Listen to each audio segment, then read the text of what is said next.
El mundo está cambiando muy rápido.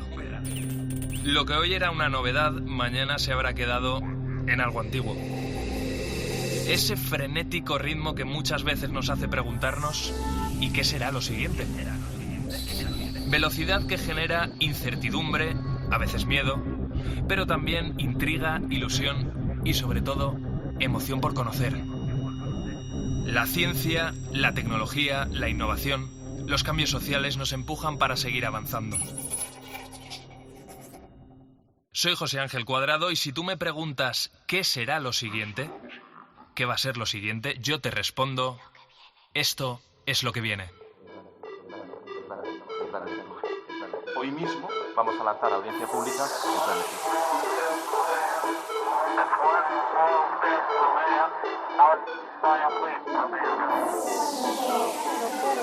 Cero emisiones de CO2 en 2050.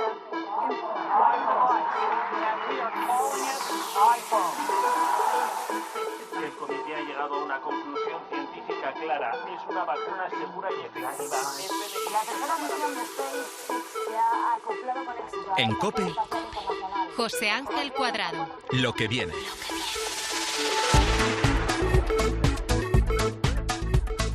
Pues tú imagínate llegar a una cafetería, es un ejemplo concreto el que te voy a contar, pero imagínate llegar a una cafetería, ponerte a mirar la vitrina, una vitrina evidentemente transparente, y delante de ese croissant que tiene tan buena pinta, que haya como un botoncito interactivo en la vitrina, y tú que le des a ese botoncito y te diga exactamente lo que es ese producto y qué características tiene, es decir, qué calorías, si tiene más o menos azúcar, si tiene relleno o no. Estamos hablando evidentemente de un panel transparente. ¿Eso en qué punto está? ¿Con qué material se haría? ¿Sería vidrio, ese cristal? Bueno, pues todo esto lo vamos a descubrir en los próximos minutos, sobre todo porque esos paneles transparentes son el futuro. Grandes compañías como Samsung, como LG, están invirtiendo mucho dinero para desarrollar este tipo de elementos que están ya incorporando, por ejemplo, a las televisiones. Y eso lo hemos podido ver no hace mucho en el Mobile World Congress de Barcelona. José Ignacio Pastor, catedrático de Ciencia e Ingeniería de los Materiales de la Universidad Politécnica de Madrid, como siempre digo, amigo de este programa. José Ignacio, ¿qué tal? ¿Cómo estás? Bienvenido a Lo que viene. Bien hallados, un placer estar con todos vosotros. Igualmente. Oye, ahora si te parece, vamos a hablar de una cosa muy sorprendente, que es la madera transparente, que es uno de los materiales del futuro. Ahora enseguida nos vas a contar exactamente cómo se consigue este material. Pero si te parece, ya que he lanzado ese cebo, ¿no?, el de hablar de una vitrina de una cafetería en la que haya un puntito que tú puedas pulsar, ¿no?, y que ahí te salgan las características de cualquier producto, eso, exactamente, ¿de qué materiales estamos hablando? ¿Cómo de avanzada está la industria? ¿Esto cuándo lo vamos a poder ver de manera masiva? Ya sé que son muchas preguntas, vete respondiendo a lo que te lanzo. Poco a poco. Vamos a empezar con los paneles transparentes, que es algo que ya está. O sea, no hay que esperar.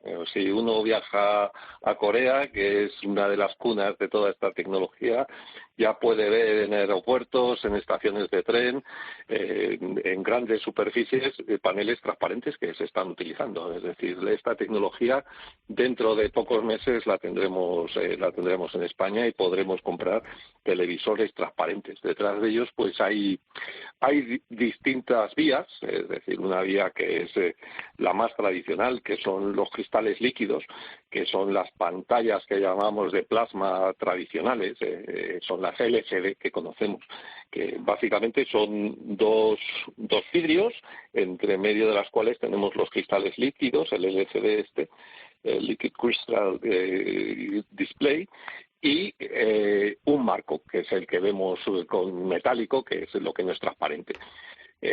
Dependiendo de la orientación de estas moléculas que forman el cristal líquido, pues se deja o no se deja pasar la luz.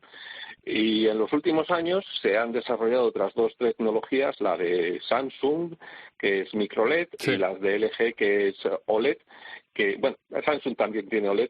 OLED es Organic LED, que todos conocemos las luces LED que tenemos, pues tanto los OLED como los microLED son pequeños puntitos de luz que pueden regularse el color que se ilumina, el azul, el rojo o el verde, y la intensidad. Y con esto se genera la ilusión de la imagen que estamos creando. Pero cuando se apagan, pues esto resulta que son tan diminutos que deja pasar la luz y lo vemos perfectamente.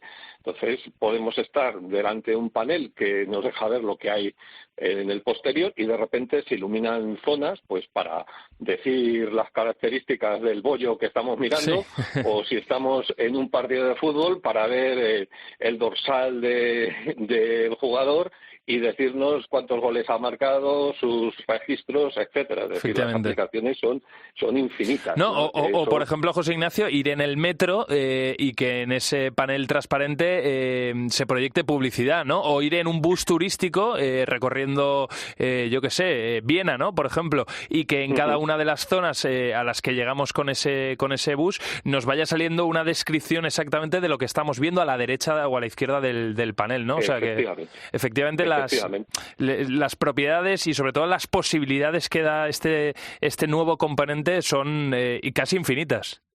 Sí, y luego estar en el salón y que no tengamos ese rectángulo negro enorme que nos afea y bueno, podamos tener algo transparente. Es más, hay algunos de estos paneles que son enrollables, con lo cual pues pueden ocultarse casi totalmente de la vista. Es decir, nos queda una pequeña línea.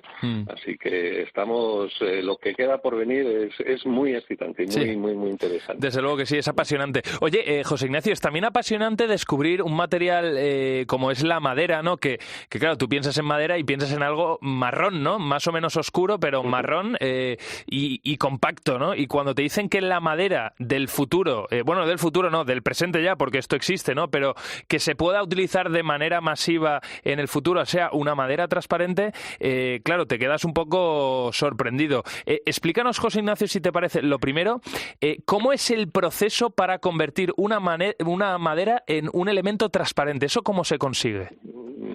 Bueno, es un proceso casi relativamente sencillo conceptualmente.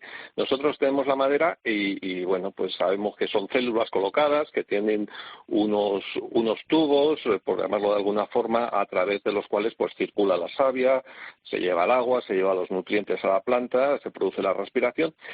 Y básicamente hay un elemento estructural en todo esto que es la lignina, que es la responsable de mantener esa compacidad del material y que nos dé esa sensación de que la madera es marrón. Es como el pegamento, ¿no, José Ignacio? Es como el pegamento. Efectivamente, podemos decir es el pegamento que hace que todas esas capas que forman la madera, porque cuando pegamos un corte transversal vemos que son capas de crecimiento de células de cada año, todos los anillos queden ahí bien pegados. Entonces cogemos y desnaturalizamos esa estructura, de alguna forma hacemos como transformarlo en un fósil, quitamos toda la lignina y sin embargo nos queda la estructura.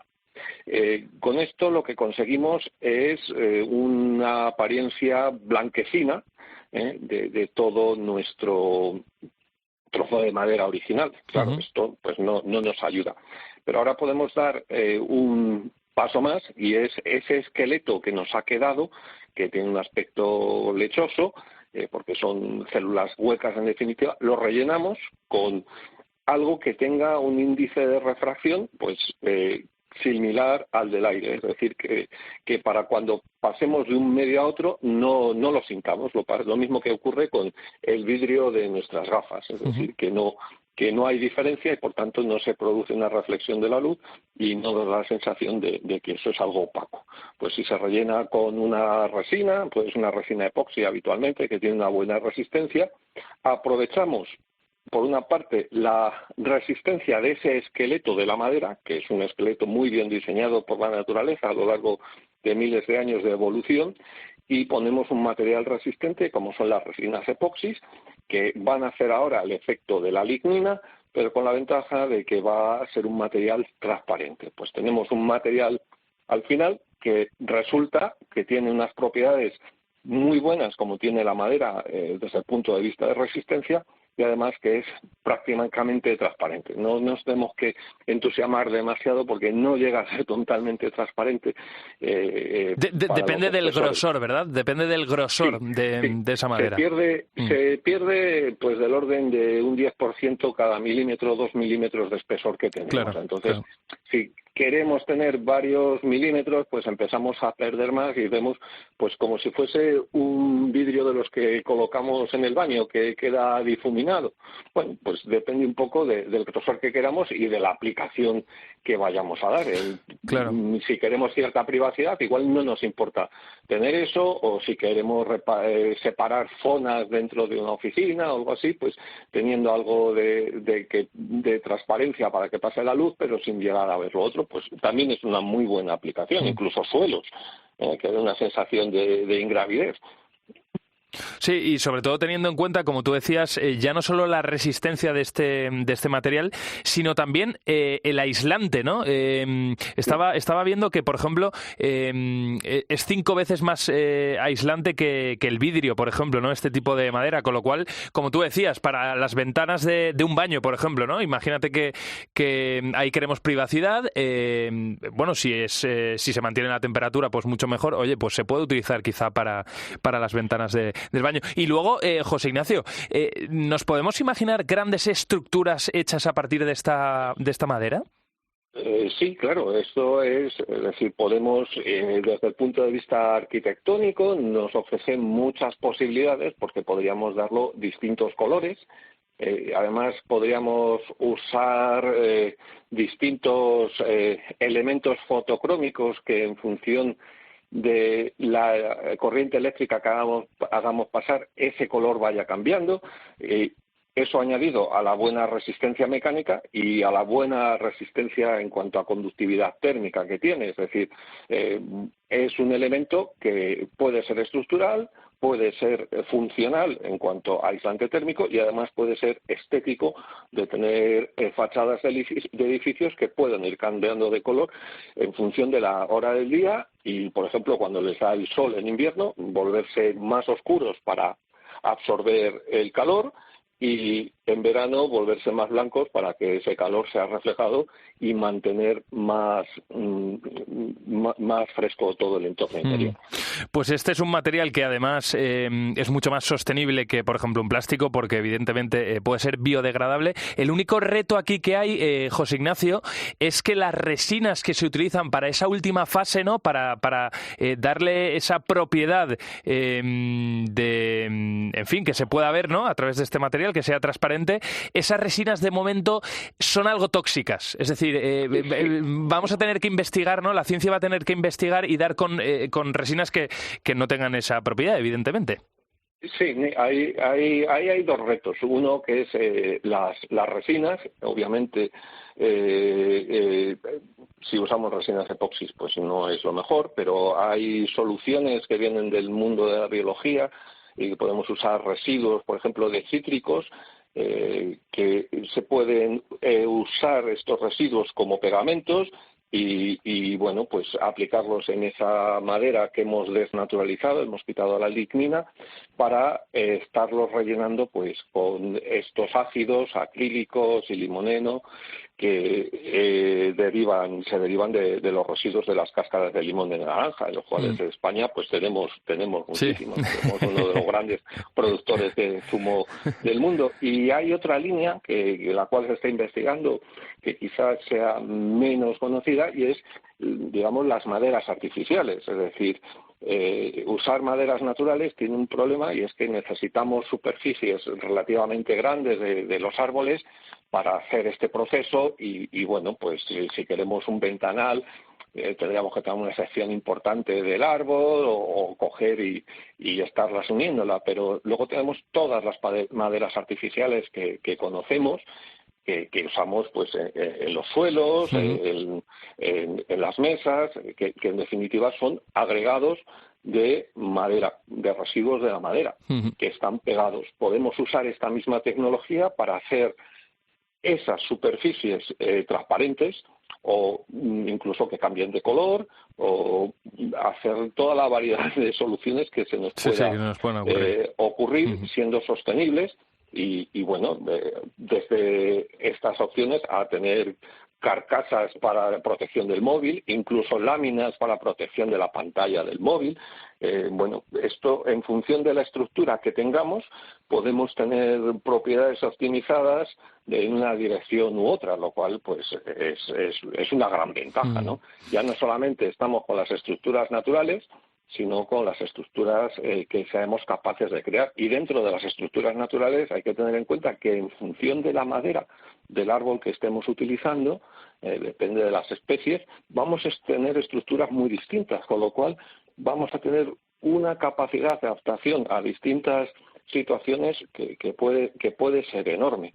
Y si vamos un poquito más allá, hace ya años, bueno, yo estuve trabajando en el asunto y es usar las maderas no solamente como maderas transparentes, sino utilizar las maderas para fabricar materiales cerámicos. Es decir, cogemos esas estructuras de carbono y en condiciones especiales las hacemos reaccionar con sílice y obtenemos un compuesto que es carburo de sílice, que es un material cerámico que puede aguantar 1.200, 1.500 grados. Otras nuevas aplicaciones con las ventajas del diseño estructural de la madera y con canales a través de los cuales podríamos llevar, por ejemplo, elementos que extraigan el calor pues de un horno solar o, bueno, otras muchas aplicaciones. Es decir, mirar en la naturaleza es siempre interesante porque la podemos utilizar para aprender y para hacer lo que se denomina biomimética o biomimesis, que es imitar esos desarrollos que han tardado miles o millones de años en conseguir una función, pero que están altamente especializados. Desde luego que sí. Pues seguramente la gente que esté escuchando ahora mismo Lo que viene se va a acordar de nosotros, se va a acordar de esta sección, José Ignacio. No sé yo si identificando cualquier elemento que haya en una casa, ¿no?, hecho con madera transparente, que eso a lo mejor es más complicado, pero sí se va a acordar de nosotros cuando vea un panel transparente, bien una televisión, que eso va a estar de manera masiva dentro de muy poco en las casas, bien observando cualquiera de estos paneles en el metro, en un bus turístico, en un palco de un estadio de fútbol o, como yo decía, en un horno, ¿no? Que eso es otra cosa que ya está aquí. Así que nada, hablando del presente-futuro con José Ignacio Pastor, catedrático de Ciencia e Ingeniería de los Materiales de la Universidad Politécnica de Madrid. Como siempre, José Ignacio, es un lujo escucharte. Muchas gracias por tu ayuda. El placer es mío. Un saludo a todos los oyentes y a ti, José Ángel. Cuídate. Hasta pronto. Feliz Semana Santa. Hasta luego. En COPE, lo que viene. José Ángel Cuadrado. La apicultura en España es un sector bastante fuerte, pero que tiene ciertos problemas, ciertos retos por delante. Según los últimos datos aportados por el Ministerio de Agricultura, Pesca y Alimentación, en nuestro país hay más de 36.000 explotaciones apícolas, que son unas cuantas. Esta cifra ha aumentado respecto al año anterior, y es que gran parte de la miel orgánica que se produce aquí en España cuenta con sellos de calidad y de prestigio, con lo cual eso le da una solera, ¿no?, al producto. Pero, como he dicho antes, la producción de miel está mostrando ciertos síntomas de debilidad por la acumulación de malas cosechas, contratiempos. Luego también otro de los grandes problemas, la muerte de las abejas, por culpa del cambio climático, de los cambios bruscos de temperaturas, el uso de fertilizantes. En fin, por ello, un grupo de españoles ha creado un proyecto que busca aumentar la producción de la miel mediante el control de la temperatura de las colmenas, eso es uno, el cuidado de los núcleos de cría, eso es otro, y también mejorar la fecundación de las reinas. Laura Castillo, a ver, ¿qué tal? Bienvenida a Lo que viene. Gracias, José. Explícanos un poquito más esto. Pues mira, con el nombre de B-Motion Tech, buscan ofrecer a los apicultores cuidar de las abejas, reducir el uso de fitosanitarios y también contribuir al desarrollo de esta ingeniería en el ámbito de la apicultura. El proyecto, que ha ganado varios premios, ya ha llegado a probar esta tecnología en 2 granjas. Bueno, pues vamos a saludar a las personas que están al frente de todo esto. Juan Carlos Ferrer, profesor del área de electrónica de la Universidad Miguel Hernández de Elche. Juan Carlos, ¿qué tal? ¿Cómo estás? Bienvenido a Lo que viene. Muy bien, buenas tardes. Buenas tardes. Y también nos está escuchando Alejandro Solano, que es un apicultor de la empresa Miel Emoción. Alejandro, ¿qué tal? ¿Cómo estás? Bienvenido también a Lo que viene. Pues nada, muy bien, muchas gracias a vosotros. Oye, lo primero, Alejandro, si te parece, antes de que llegara Juan Carlos Ferrer, ¿no? con esta idea que la que tú también estás trabajando, ¿no? ¿Con qué problemas os estabais encontrando en vuestras colmenas? ¿Qué está pasando? Pues nosotros es que somos un equipo, estamos María del Carmen Gómez, que es mi mujer, y yo como agricultores profesionales desde hace unos años. Y claro, nosotros tenemos unas inquietudes porque veíamos la problemática, también tanto climatológica como de comercio, y el problema de la mortandad de las abejas, provocada por varios factores, uno de ellos climático, otros son a nivel de plagas como la varroa, etcétera, etcétera. Y pues nada, empezamos a darle vueltas a la idea de ver qué podemos hacer para ayudar a las abejas para solucionar este problema. Y se nos ocurrió, empezamos a plantear la idea de generar un sistema de calefacción para colmenas con diferentes sensores de temperatura y humedad, con tal de controlar y hacer una colmena inteligente, en la que incluso en el futuro se le puedan añadir otros factores como el peso, el sonido, conteo de abejas, etcétera, para que el apicultor tenga más herramientas para hacer una apicultura más efectiva y más rentable. Y bueno, después cuando nos pusimos en contacto con Juan Carlos, el profesor de la universidad, le gustó la idea y empezamos a trabajar en ello. Y ahora ya la parte técnica, pues mejor que la cuente Juan Carlos. Claro, sí, por ahí iba a ser lo siguiente, ¿no, Juan Carlos? Ahí, claro, profesor del área de electrónica, estamos hablando de sensores, ahí entráis vosotros, ¿no? ¿Qué tipo de sensores, aunque ya he adelantado algo, ¿no? Ahora mismo estamos escuchando, ¿no? Dónde hay que poner el foco, lo contaba Alejandro, pero ¿qué tipo de sensores vais a poner y sobre todo cómo los estáis desarrollando? ¿Qué tipo de tecnología es? Sí, correcto. En principio, la tecnología no es muy novedosa. Estamos utilizando componentes comerciales. Lo novedoso, pues, es el algoritmo de calefacción de la colmena, ¿no? Básicamente, lo que hacemos es medir la temperatura y la humedad en el interior de la colmena. En su día comprobamos que los núcleos de cría de las abejas están siempre a 35 grados, independientemente de la temperatura exterior, y decidimos pues aportar o crear un sistema que aportara una cierta energía en el interior de las colmenas, pues para ayudar a mantener esa temperatura en invierno. Hay que pensar que las abejas mantienen esos 35 grados en el interior a costa de consumir sus propias reservas de miel. Entonces lo que hacemos es ayudar a las abejas a calefactar, a mantener la temperatura del interior de la colmena con un sistema pues que ya te digo que es muy simple. Son todo componentes comerciales que están ensamblados en el interior y lo novedoso pues es un poco el algoritmo que toma la decisión de cuánto calentar y cuándo. Claro. De todas formas, Juan Carlos, claro, vosotros estáis inmersos en el proyecto y os parece todo esto muy sencillo y no os llama la atención, entre comillas, ¿no? Quiero decir, explicabas que las abejas tienen que mantener siempre una temperatura constante de 35 grados, incluido durante el invierno, ¿no? Alejandro, esa temperatura, ¿cómo logran mantenerla? ¿Qué es lo que hacen? Estaba explicando Juan Carlos que consumen, ¿no?, sus propias reservas. Ya, pero ese proceso, ¿cómo es? Para que lo entienda todo el mundo. Pues la abeja necesita unas condiciones de humedad y temperatura para que el individuo colmena funcione. Y lo principal, salvar la cría, los bebés de las abejas y la reina. ¿Qué pasa? Para ello, ellas generan mucha actividad, generan calor con unos movimientos abdominales que hacen y, claro, todo eso necesita del consumo de una energía. Por lo tanto, tiran de su propio polen y de su propia miel para hacerlo. Pero ¿qué pasa? Que cuando las temperaturas bajan demasiado, esa actividad cada vez es menor, incluso se reducen y se centran solo en las zonas, en los cuadros donde está la cría. ¿Qué pasa? Abandonan el resto de la colmena y no desarrollan las labores que hacen en condiciones de una temperatura más benigna, ¿vale? Entonces, ¿qué pasa? Al cerrarse, porque hacen como, para que lo entienda la gente, se centran en los 2, 3 cuadros o incluso uno que hay en el invierno para salvarla y se hacen una especie de racimo, ¿vale? Y se apelotonan, se hacen como una pelota grande.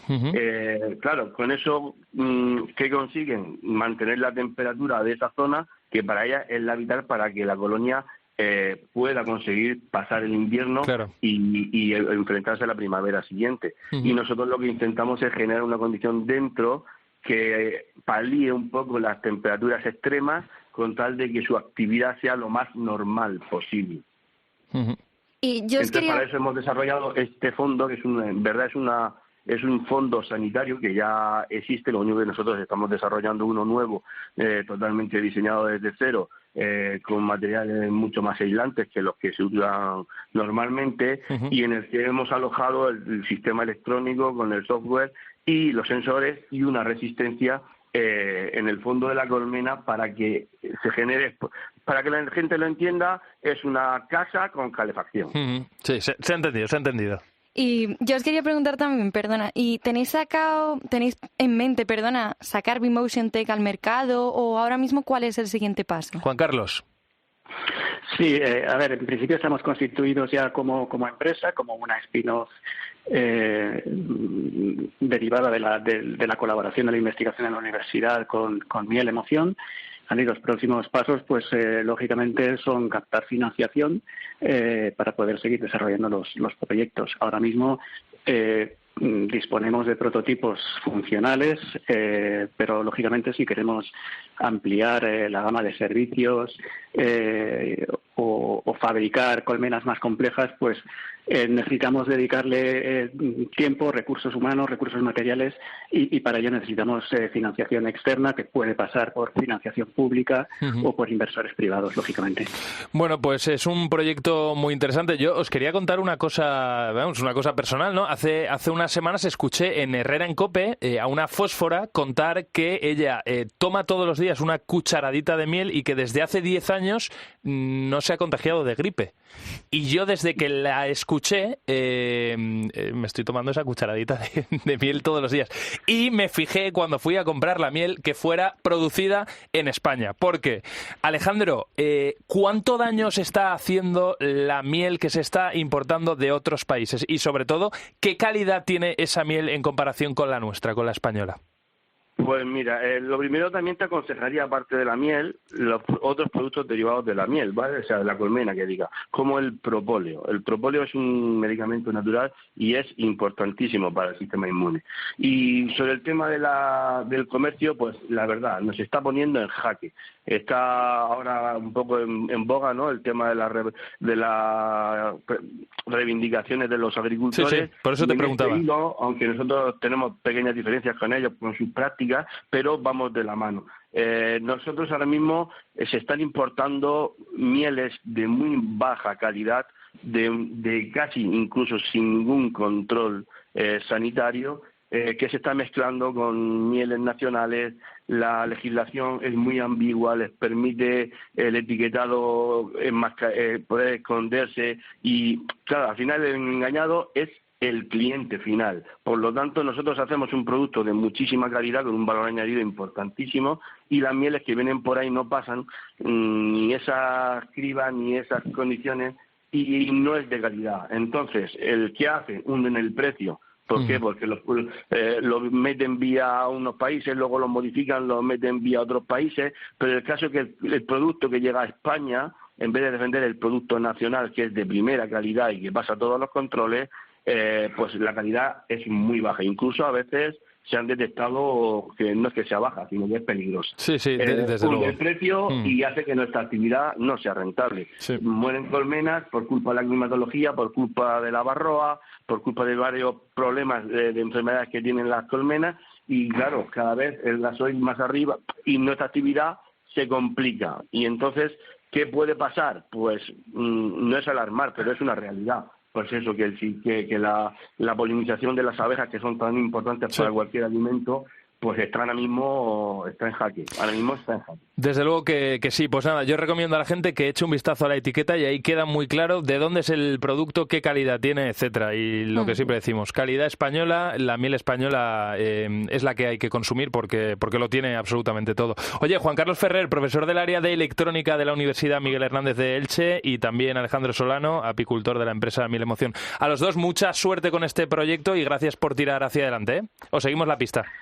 Muchas Gracias a vosotros por visibilizar nuestro proyecto. Hasta luego a los dos. Hasta luego. Un saludo. Oye, Laura, muy interesante el proyecto este que nos has presentado. Si te parece, vamos a quedarnos con las abejas, sobre todo por ese papel tan importante en la polinización, como nos decían hace solo unos segundos Alejandro y Juan Carlos. Y vamos a hablar de otros proyectos que se están poniendo en marcha o que ya están puestos en marcha para ayudarlas. A ver, ¿qué me presentas? Pues mira, te presento un robot colmena, pero con inteligencia artificial. ¿Y esto qué es? Pues lo ha creado una empresa israelí que es pionera en el campo de los robots y la apicultura y ha desarrollado una colmena robot que llega a alojar hasta 64 colonias. O sea, es enorme. Enorme. Todas se encuentran vigiladas y en caso de detectar un problema es una inteligencia artificial la que se encarga de cambiar las condiciones de espacio y de ventilación. Pero es que incluso puede detectar enfermedades como la varroa, que es un ácaro destructor. Sí, como nos contaban. Sí. Ahora, jolín, esto muy interesante. El segundo. Mira, y el segundo es un robot apicultor. Vale. Desde Corea, ¿vale? Nos llega este robot que básicamente es una máquina inteligente que sabe cosechar miel por sí sola. A través de una cámara y de algoritmos detecta los panales, los despega, los eleva, cepilla de abejas y los almacena. Y este trabajo le lleva apenas unos minutos y el apicultor la verdad que solo tiene que coger el robot y moverlo de sitio. Bueno, y no se expone, aunque es verdad que llevan unos trajes especiales, sí, no se expone a alguna picadura por ahí suelta, ¿no? Okay. Aunque también te digo una cosa, los apicultores es gente que vive la profesión y es gente que quiere estar en ese proceso. Desde luego, si tienen colmenas, o sea, mejor dicho, colonias enormes, esto les va a venir muy bien como ayuda. Sí. Ahora, habría que ver el precio, que no creo que sea barato. No es barato. Pero es verdad lo del miedo, ¿eh? A mí me daría mucho miedo. Me gustaría tener miel, pero con este robot. ¿Con este robot o con un traje especial? Pero yo creo que ni con un traje. Yo creo que me asusto igualmente y salgo corriendo y me persiguen. Llamamos un día a Antonio para que te lleve a su instalación. Una actividad inmersiva. Eso es. Laura Castillo, muchas gracias por tu trabajo. Hasta luego. Continuamos aquí hablando de ciencia, de innovación en lo que viene. En COPE, lo que viene. José Ángel Cuadrado. Seguimos aquí en lo que viene y una semana más pretendo sorprenderte con una de esas startups, empresas emergentes con mucho potencial, empresa española o con socios o con emprendedores españoles, ¿no? Hoy nos vamos a adentrar en el sector portuario. Es un sector que no habíamos tocado hasta ahora, que quizá te quede un poco lejano, pero lo cierto es que la innovación es muy interesante y, como te decía, hay gente española detrás de ella. Fíjate, las empresas cada vez optan por emplear modelos más sostenibles con el medio ambiente, también en este sector, y si a esto le sumamos más seguridad, más productividad y reducir los costes, pues el avance, la innovación es evidente. Por eso te queremos presentar este proyecto aquí en lo que viene. Incansable en la búsqueda de estos proyectos está nuestro startupero de confianza, que es Pablo Garrido. Pablo, ¿qué tal? ¿Cómo estás? ¿Qué tal, José? Como bien decías, hoy nos trasladamos al puerto. Te voy a hablar de una startup alicantina, STS Transfer Line, que están detrás de una grúa que permite mayor seguridad, mayor rendimiento, ahorro energético, sostenibilidad y también la operatividad. La clave de todo esto es que la grúa permite escanear el 100% de los contenedores sin un coste logístico y de forma automatizada. Es decir, no hay costes adicionales. El modelo que emplean también es un claro ejemplo de rendimiento y operatividad, como te decía, y para que te hagas una idea, José, descargan casi 3 contenedores en el tiempo en el que una grúa estándar descarga 1. Te estarías ahorrando 15 euros por cada contenedor y esto de forma anual supondría unos 95 millones de euros. Otro punto fuerte es el ahorro energético. Alcanza valores que superan el 70% y disminuye las emisiones de CO2 en al menos un 51%. Bueno, pues Pablo, gracias por acercarnos este proyecto hasta lo que viene. Ricardo Moncho, Marketing Manager de esta empresa, de STS Transfer Line. Ricardo, ¿qué tal? ¿Cómo estás? Bienvenido a lo que viene. Hola, muchas gracias. Muy bien, muy bien. Oye, gracias por contar con nosotros. Nada, un placer teneros aquí con nosotros en el programa. Claro, en primer lugar, Ricardo, si vuestra grúa permite escanear los contenedores que llegan a los puertos, si esto lo presentáis como una novedad es porque hasta ahora no se hace, ¿no? ¿Cómo es posible? A mí es algo que me ha llamado la atención.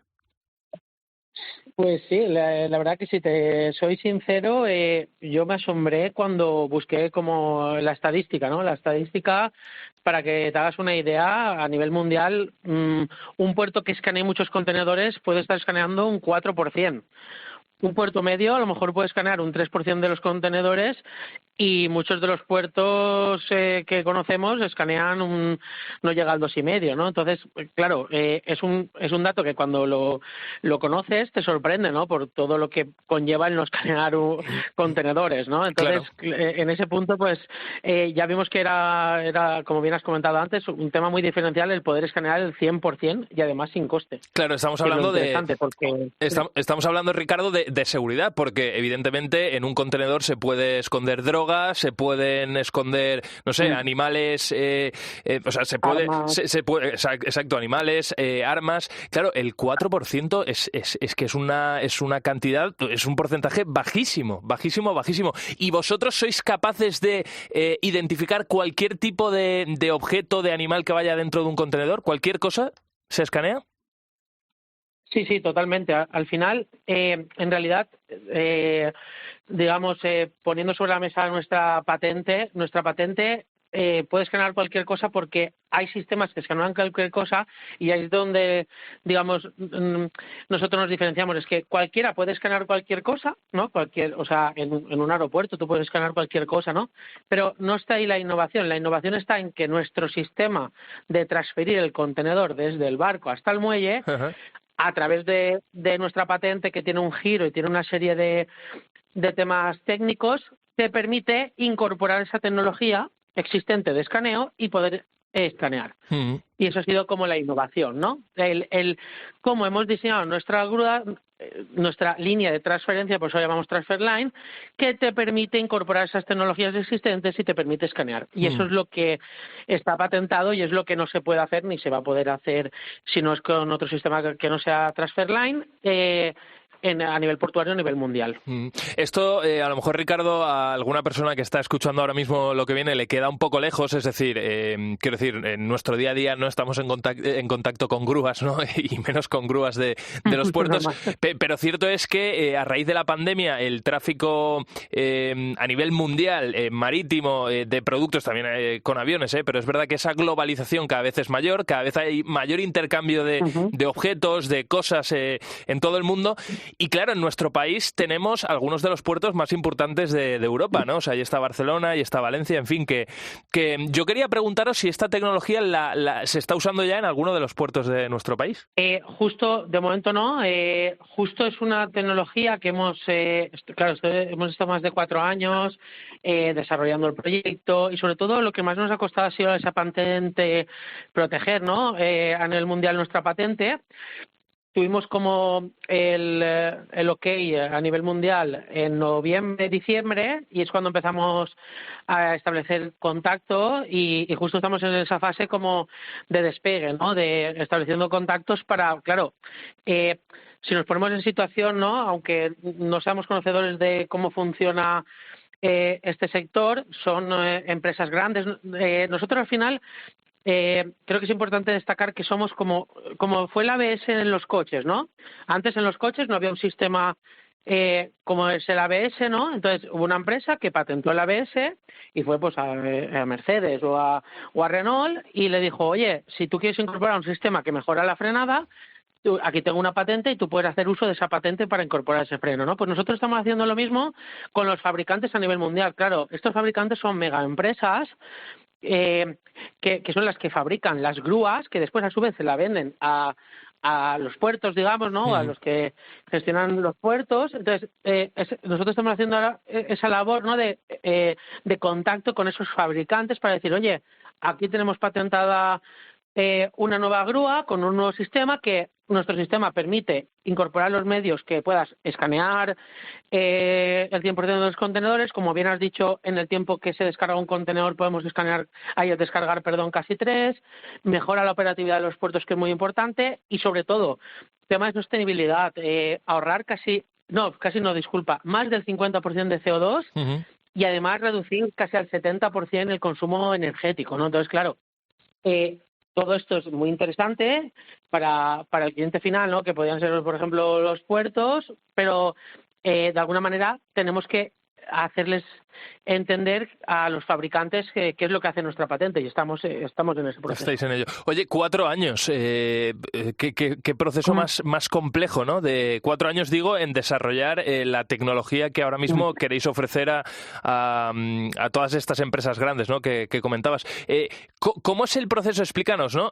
¿Cómo es el proceso desde que se os ocurre o veis esa necesidad en el mercado hasta que por fin la tenéis encima de la mesa, y sobre todo a nivel personal, ¿cómo lo habéis pasado? Porque me imagino que 4 años sin ingresar ni un duro, que me imagino que habrá sido así, son difíciles. Pues sí, la verdad, mira, os voy a contar un poco. Al final, todo parte desde la idea de Juan Carlos Barberá. Vale, Juan Carlos es lo que llamamos internamente nosotros el inventor, ¿no? Porque, como bien hace alusión el nombre, es el que pensó en que había una necesidad por cubrir, ¿no? Y empezó a desarrollarlo, ¿no? Lo que al principio era como un prototipo fue cogiendo forma y cuando ya tuvo forma, pues lo compartió con otros socios principales, que en este caso es Víctor Barberá y soy yo. Somos los 3 socios principales de la empresa, y entonces ya vimos que era algo rompedor a nivel mundial, ¿no? Yo siempre digo lo mismo: si estuviese salido en Silicon Valley, pues ya estaría a nivel mundial en un mes implantado, ¿no? Por desgracia, a nosotros nos cuesta un poco más esa atracción, ¿no? Aunque eso yo veía que era un proyecto, es un proyecto que era realidad, pero en aquel momento era un proyecto que vamos, podía suponer un cambio radical en el mercado portuario mundial, ¿no? Entonces empezamos a ver cómo podíamos protegerlo. Claro, cuando intentas proteger un sistema a nivel mundial, aparte que necesitas centenares de miles de euros para protegerlo, hay una serie de documentaciones, hay unos plazos que tienes que cumplir. Cada país, por ejemplo, Singapur no tiene los mismos plazos que pueda tener China, ¿no? O que Estados Unidos, ¿no? Entonces, claro, lo que intentamos era coordinar todos estos registros, toda esta capacidad de inversión. Para eso también hemos incorporado más de 30 socios auxiliares con pequeñas participaciones. Y nada, y fuimos trabajando en ello hasta que conseguimos tener claro que lo teníamos todo cubierto. Y cuando estábamos totalmente protegidos, que eso fue noviembre, diciembre del 23, pues dijimos, ahora es el momento de empezar a comunicar y trasladar al mercado mundial. Sí que hemos tenido mucha repercusión, la verdad. Ha impactado inicialmente muy bien porque, claro, es muy diferente. Es un mercado que es totalmente estático, que de alguna manera diría hasta hermético, y claro, irrumpe de repente una patente que dice va a cambiar totalmente el mercado. Entonces, yo creo que lo primero que piensan, ¿no? No me lo han dicho de forma explícita, ¿no? Pero es como, oye, ¿esto por qué no se nos había ocurrido antes, no? Claro, sí, sobre todo a las empresas más grandes, que son las que también tienen posibilidad para investigar. Oye, pues Ricardo, ha sido muy interesante conocer esta innovación española, cabeza pensante española, y entrar a competir con un mercado globalizado y tan complicado. Pues a Transferline le deseamos toda la suerte del mundo, una gran innovación contada aquí en lo que viene. Gracias. Cuídate mucho, Ricardo, un abrazo. Lo mismo digo, muchas gracias. En COPE, lo que viene. José Ángel Cuadrado. En Estados Unidos, en Georgetown, en Texas, se acaba de construir la comunidad más grande de viviendas hechas con la técnica 3D, o sea, con impresión 3D, ¿no? Son unas 100 casas, de momento, unifamiliares, aunque el proyecto tiene idea de crecer. Hay espacio alrededor, con lo cual la idea es que en los próximos meses se incorporen nuevas casas. Claro, no sé si te habrás dado cuenta de que todo esto, como he dicho, se basa, el pilar, ¿no? Es el 3D. Es un sistema que es más rápido, que en teoría tiene menos costes, reduce la contaminación y, por supuesto, que esto para la empresa constructora le viene bien, ¿no? Necesita menos gente, con lo cual el gasto es inferior. Incluso se pueden automatizar los procesos. Fidel Carrasco, arquitecto y profesor de la Escuela Técnica Superior de Ingeniería de la Universidad Pontificia de Comillas. Fidel, ¿qué tal? ¿Cómo estás? Bienvenido a Lo que viene. Hola, ¿qué tal? Encantado de estar con vosotros. Igualmente. Antes que nada, claro, impresión 3D. Hablamos de esta comunidad, ¿no? La comunidad más grande de viviendas hechas en Estados Unidos. Esto es solo el comienzo, porque es verdad que la técnica de impresión 3D para la construcción no es algo nuevo. Eso ya lleva varios años. El tema es que esto ya está a gran escala, ¿se está haciendo ya a gran escala? Bueno, tanto como a gran escala no, sí es verdad que se está empezando a, como a extender el uso, ¿no? No deja de ser un nuevo sistema constructivo adaptado a las nuevas tecnologías, ¿no? Y entonces, en principio, como novedoso que es, pues claro, todavía no se ha implantado. ¿Hasta dónde llegará la implantación? Bueno, pues ya lo veremos con el tiempo. Sí es verdad que es un sistema que en principio tiene algunas ventajas o algunos atractivos importantes, por así decir, ¿no? Y entonces, en ese sentido sí parece que se le augura un éxito, un futuro prometedor, vamos. Claro, Fidel, vamos a dibujarle, ¿no?, a las personas que están escuchando ahora mismo lo que viene. ¿Cómo es este proceso, vale? Imagínate que tenemos un solar, la constructora tiene un solar bastante grande y ahí quiere construir, vamos a poner, 10 casas, ¿no?, con este método de impresión 3D. ¿Cómo lo hace? ¿Qué necesita? ¿Qué tiene que colocar? ¿Qué materiales usa? O sea, háblanos de todo el proceso y además describiéndolo para que la gente se lo imagine. Bueno, me imagino que todos hemos visto por imágenes o tal, o incluso in situ, ¿no?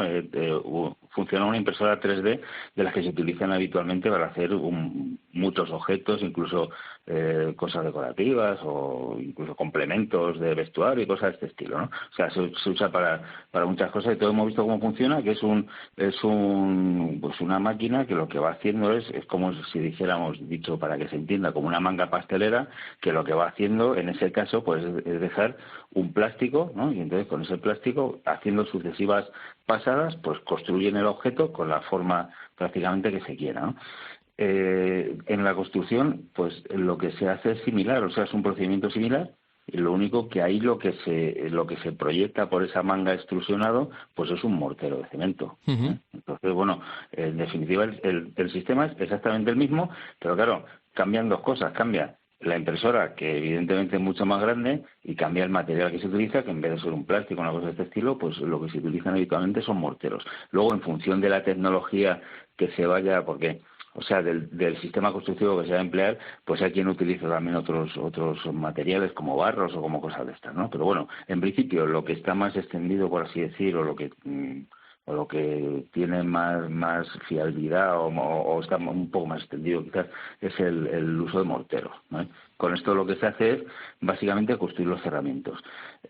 Normalmente esto está limitado un poco al tamaño de la impresora. O sea, impresoras hay de dos tipos. Hay unas que son con un brazo robótico que permite hacer el extrusionado en cualquier, o imprimir en cualquier ángulo, por así decir, incluso en plano vertical, y luego para construcción lo que más se utiliza es el sistema de pórticos. Es un pórtico, es decir, es como la impresora que tú ves con la que se hacen objetos, igual, uh-huh, pero más grande. Entonces, pues eso es un pórtico. Para que te das una idea, pues es un pórtico pues del estilo de los pórticos que ves en la carretera, por ejemplo, para sujetar los carteles.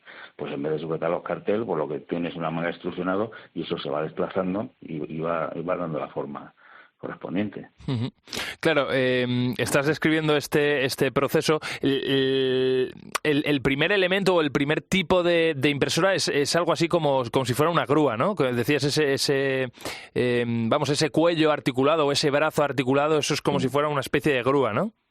Sí, para entendernos es una grúa, vamos. Básicamente es una grúa, lo único, es similar al procedimiento que hay dentro de naves industriales, sí. Pues a veces hay puentes grúa, el puente grúa es para cambiar cargas de un sitio a otro, entonces es un pórtico que se desliza el pórtico sobre unos raíles y luego pues lleva, en vez de llevar la boca esta de extrusión, pues lo que lleva es un gancho para coger un palé de lo que sea y ponerlo en otro sitio. Claro, sí. Claro, todo eso. Oye, Fidel, estamos en un país en el que tanto alquilar una casa como comprar una casa se está convirtiendo en casi misión imposible, ¿no? O sea, es verdad que parecía que el alquiler estaba algo más asequible, pero está ya a unos precios tremendos y comprar una cosa no se queda atrás, ¿no? Sobre todo en las grandes ciudades. Con lo cual, con este contexto, las viviendas hechas a partir de la impresión 3D pueden ser una alternativa para ofrecer viviendas más baratas, más asequibles. siempre va a tener que haber una parte todavía de construcción tradicional. O sea, es imposible, por ejemplo, imprimir el falso techo o es imposible imprimir las instalaciones, por decir algo, ¿sabes? Entonces, todas esas cosas siempre va a haber que añadirlas después. En cualquier caso, el sistema... Claro, sí es verdad que los cerramientos que se hacen con estos sistemas constructivos de impresión en 3D, pues hombre, en lo que es el propio cerramiento, pues hay un ahorro considerable de tiempo y de dinero. Y además se generan menos residuos, eso está claro también. Bueno, pues vamos a seguir muy de cerca este sector, el sector de la construcción, esta nueva variante, la impresión de viviendas en 3D. Fidel Carrasco, gracias por tu sabiduría. Un abrazo muy grande. Bueno, gracias a vosotros y a vuestra disposición cuando queráis. Un abrazo muy fuerte. En COPE, lo que viene. José Ángel Cuadrado. Pues hasta aquí esta nueva entrega de Lo que viene. Espero, como siempre digo, que los temas te hayan resultado interesantes y si quieres volver a escucharlos, los puedes encontrar en nuestra página web, en cope.es, y los mejores contenidos también en las redes sociales. Hasta siempre, cuidaros. You know I'm down.